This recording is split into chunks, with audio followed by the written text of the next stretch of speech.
राम नाम सत्य, राम नाम सत्य, राम नाम सत्य, राम नाम सत्य।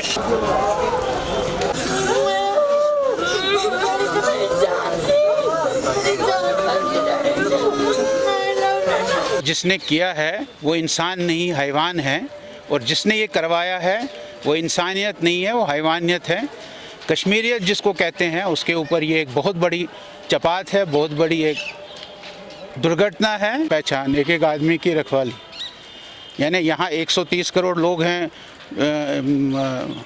1 करोड़ 30 लाख लोग हैं, तो 1 करोड़ 30 लाख आदमी रखेगी पुलिस के आरे के साथ? ये संभव नहीं है। लेकिन ये इंसानियत के ऊपर एक बहुत बड़ा, कश्मीरियत के लिए एक बहुत बड़ा चपेट है, और मैं उनको ये चेतावनी देता हूँ कि इससे कोई यहाँ कश्मीर में आने से रुकेगा नहीं।